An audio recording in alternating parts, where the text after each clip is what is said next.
Bismillahirrahmanirrahim. Assalamualaikum warahmatullahi wabarakatuh. Alhamdulillahilladzi anzala sakinata fi qulubil mu'minin liyazdadu imanan ba'da imanihim. Ashhadu an la ilaha illallah wahdahu la syarika lah wa ashhadu anna sayyidana Muhammadan abduhu wa rasuluh. Allahumma fassalli wa sallim ala sayyidina Muhammadin wa ala alihi wa ashabihi ajma'in, amma ba'd. Wa qad qala Allah ta'ala fil Qur'anil Karim, wa idza huyyitum bi tahiyyatin fahayyu bi ahsani minha aw rudduha. Wa qala aidan hal ataka haditsu dhaifi Ibrahim al-mukarramina idh dakhalu alaihi faqalu salaman qala salamun. Sadaqallahul azim.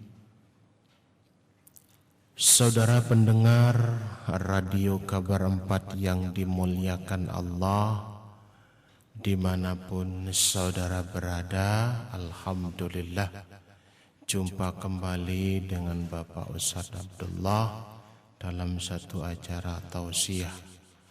Salawat beserta salam kita haturkan kepada Nabi kita Muhammad sallallahu alaihi wasallam. Saudara pendengar Radio Kabar 4 yang dimuliakan Allah, masih berkenaan dengan salam. Ayyul Islam khair ya Rasulullah. Bagaimanakah Islam yang baik itu Rasulullah? Maka Rasulullah menjawab, bisab'i, ada 7 macam yang kita harus lakukan, kata Rasulullah.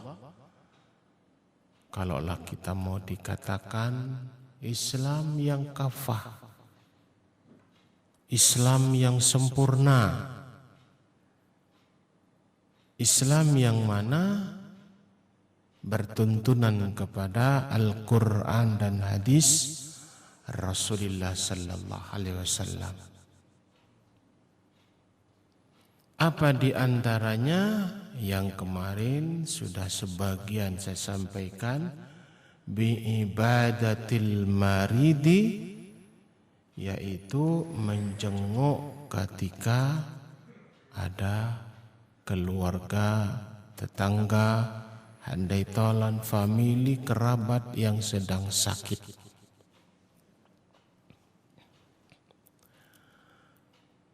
Tanpa meminum obat, ketika kita dijenguk oleh orang-orang, saudara terasa sembuh, terasa sehat jiwa ini, yang ketika itu kita sedang lara. Dengan kedatangannya keluarga, kita terhibur. Kita ini sudah mendapatkan obat. Apa? Obat semangat hidup, semangat untuk sehat.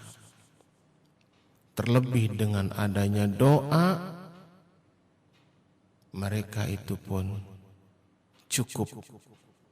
Maka itulah yang dikatakan oleh Rasulullah, Islam yang sempurna,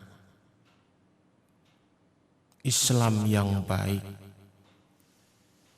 Ketika kita dikabarkan oleh saudara, handai tolan famili yang sedang sakit, maka kita buru-burulah menjenguknya.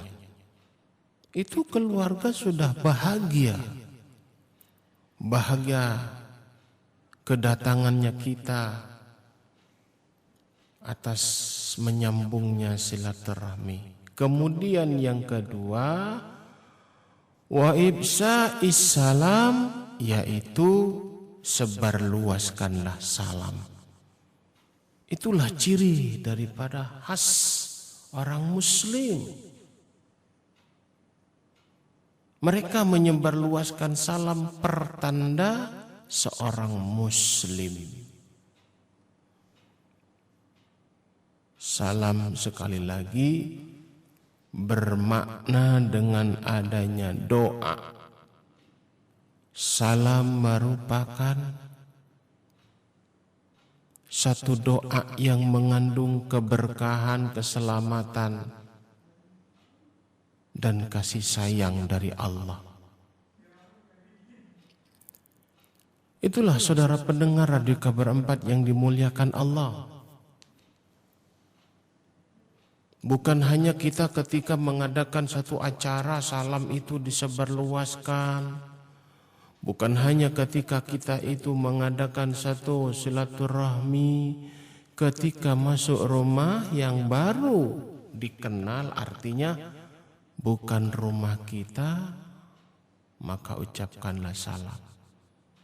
Jangankan rumah, kata Rasulullah, kita pun punya aturan ketika kita masuk ke dalam lingkup makburah atau disebut dengan qabr atau kuburan. Kita pun dianjurkan oleh Rasulullah. Kenapa Rasulullah memerintahkan hal sedemikian? Karena orang-orang yang berada di lingkup kuburan itu bukan wafat, melainkan mereka itu menunggu hari kiamat. Jadi yang namanya alam barzah itu alam penantian. Mereka hidup, ruhnya ada. Maka pantas Rasulullah, assalamualaikum ya ahlul kubur. Aku ucapkan selamat kepada kalian yang berada di ahli kubur. Wa ana arju insyaallah, dan insyaallah kami akan kembali seperti kalian. Nah, bagaimana dengan kita itu masuk ke dalam rumah, dalam kuburan pun Rasulullah pun dianjurkan untuk mengucapkan salam. Padahal siapa yang di dalamnya itu? Di dalamnya hanya orang-orang mati, tengkorak-tengkorak, tetapi ruhnya itulah yang hidup. Karena Allah mengatakan, Annallaha yab'atsu man fil kubur.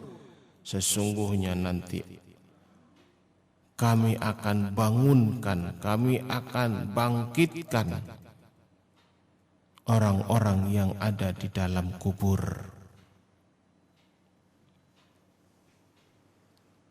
Kita pun juga diperintahkan berarti masuk dalam satu, bukan hanya rumah. Kalau Al-Quran mengatakan, Allah mengatakan, ya ayyuhalladzina amanu la tadkhulu buyutan ghaira buyutikum. Allah mengajarkan kepada kita, apabila kita memasuki rumah yang bukan rumahmu, maka ucapkanlah salam. Bagaimana kalau bukan rumah, kantor barangkali, atau tempat pabrik barangkali, atau apartemen, pantas kita pun masih mengucapkan salam selagi yang berada di dalamnya itu orang muslim. Dan Rasulullah melarang mengucapkan salam kepada orang non muslim. Bisa-bisa dia nanti mengejek dan menghina. Tapi jawabannya pun juga sama, Rasulullah mengajarkan. Nah, inilah salam. Kita masuk ke gudang barangkali tidak ada orangnya, kita pun tetap mengucapkan salam. Inilah saudara pendengar di kabar 4, terlebih-lebih masuk ke dalam rumah yang ada orangnya dan itu muslim, maka disitulah bukan ciri khas orang muslim, melainkan itu merupakan aturan, ajaran, tata krama orang muslim. Sebarkanlah salam. Itulah al-Islamu khair, kata Rasulullah. Islam yang baik itu seperti itu.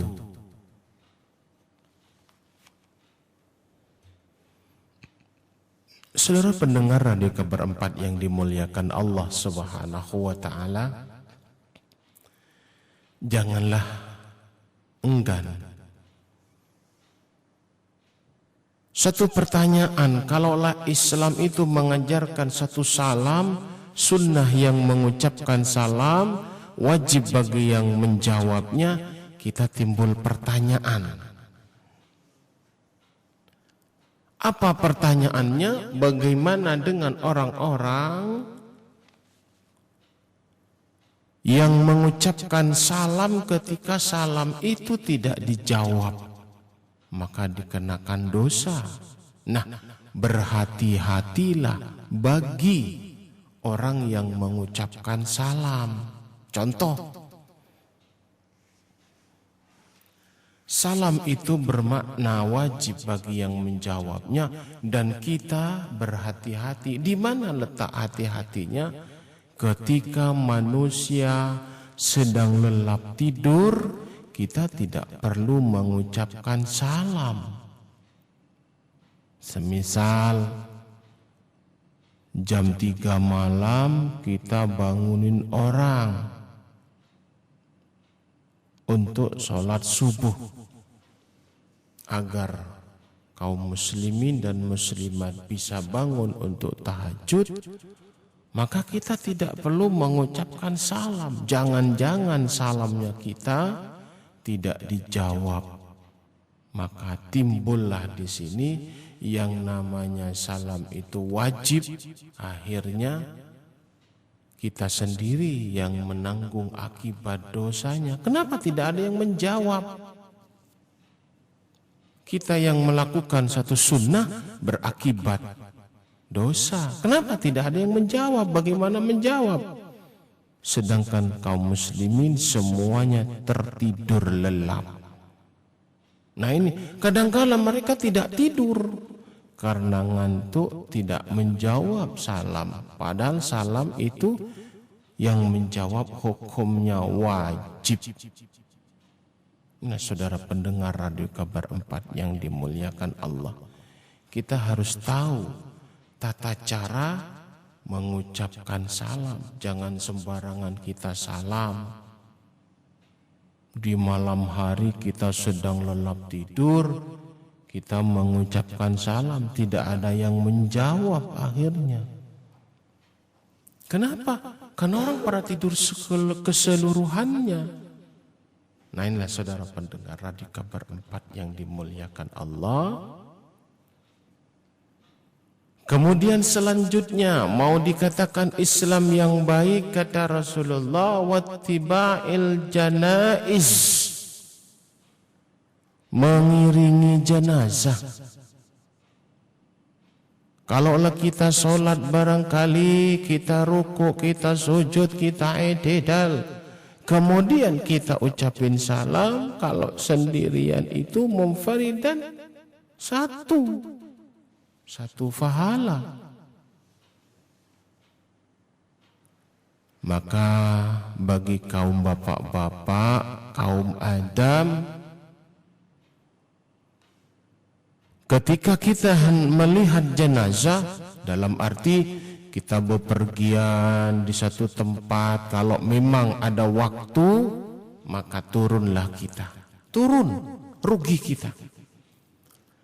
Karena Rasulullah mengatakan man yusyahidul janazah, siapa orang yang menyaksikan mayit, fayusalli, kemudian mereka menyulatkan, fadhufina alaih, kemudian menguburkannya, wa huwa qiratun, pahalanya sama dengan 1 qirat.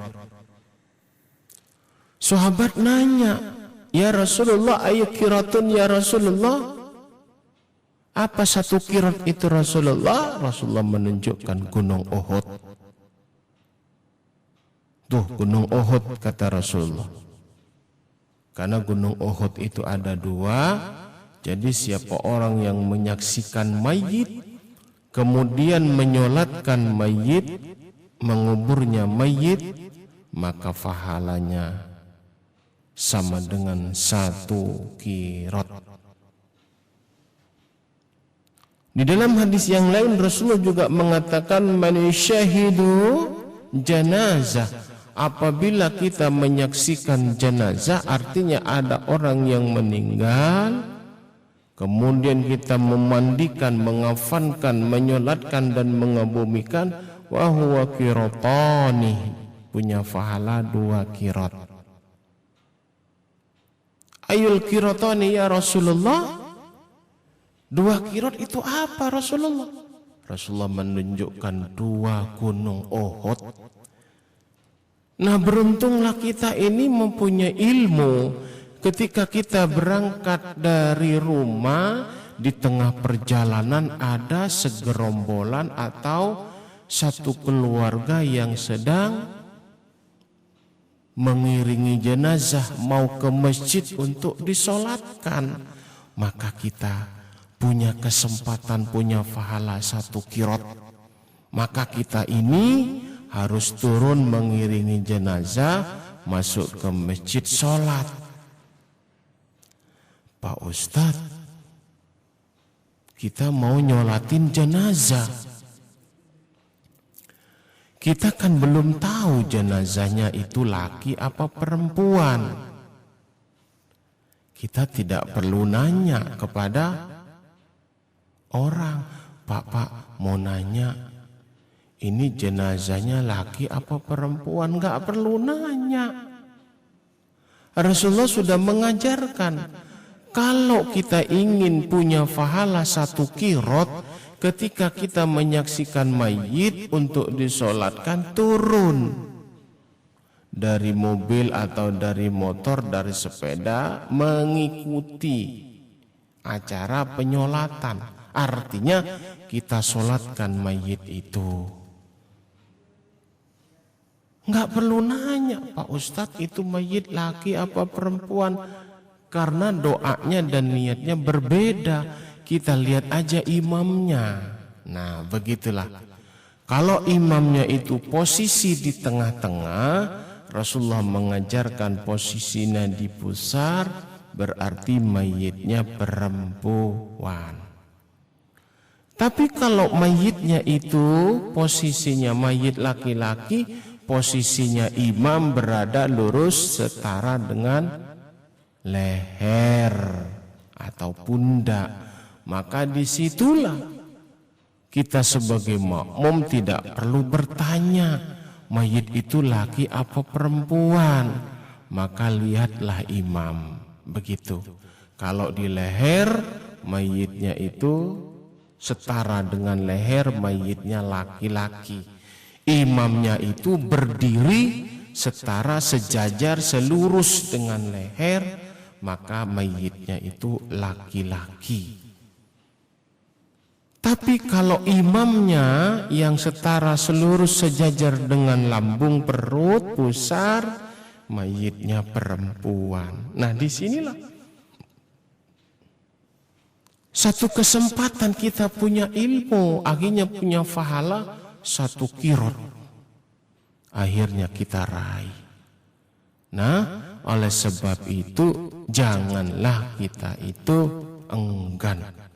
Bukan keluarga saya, bukan tetangga saya, bukan famili saya, untuk apa nyolatin? Itu saudara, seiman, seagama. Hakku a'taitahul muslimin bi arba'atin. Berikanlah haknya orang muslim 4 perkara itu, diantaranya memandikan, mengafankan, menyolatkan, dan mengebumikan. Nah, itulah satu keberuntungan kita. Punya nilai pahala 1 qirat, 2 qirat. Sudah punya ilmu kita ketika kita berangkat bepergian dari tempat kampung kita, di tengah perjalanan kampung sebelah, kampung orang lain, kita menyaksikan iring-iringan sholat jenazah. Maka kita ini turun dari tempat kendaraan kita, ambil wudhu, ikutin sholat. Masya Allah, luar biasa. Kemudian yang keempat, Rasulullah mengatakan wa tasmitil atishi. Kalaulah kita mau dikatakan seorang muslim yang baik, Rasulullah mengatakan mendoakan orang yang ketika sedang bersin. Kenapa? Karena nikmat yang paling besar. Bayangkan ketika rongga hidung ini terbuka, kotoran-kotoran ketika itu kita makan, maka naik ke rongga hidung. Disitulah rongga hidung tersumbat. Rasanya tidak menemukan kenikmatan. Tetapi ketika kita melakukan satu bersin, Masya Allah, indahnya Islam. Indah Islam itu. Artinya mengajarkan kepada kita ketika tetangga kita mendapatkan nikmat, kita bersyukur. Jangan disumpahin, jangan kita dibenciin. Contoh, teman kita, saudara kita bersin. Asin. Nah, seperti itu. Yang bersin itu karena mendapatkan nikmat kelancaran dalam pernapasan, maka mereka mengucapkan Alhamdulillah. Apa maknanya? Mereka itu bersyukur kepada Allah. Coba kalau mereka tidak mampu bersin, hidungnya 3 hari tidak bersin, ditambah lagi kotoran-kotoran, tidak bersin lagi, akhirnya hidung tersumbat. Tidak cukup 3 juta. Hidung tersumbat tidak cukup 3 juta. 5 juta bisa habis mengangkat kotoran-kotoran, lendir-lendir yang berada di dalam rongga hidung tersumbat. Maka bersyukurlah kita bersin. Maka Rasulullah mengajarkan, ucapkanlah Alhamdulillah. Yang mendengarkan itu pun juga mengajarkan dan mendoakan. Yarhamkumullah. Masya Allah, indah. Dijawab lagi sama yang bersin. Yahdikumullah. Masya Allah, indahnya agama Allah. Ayo kita satu persatu kita terjemahkan, kita tafsir orang yang bersin.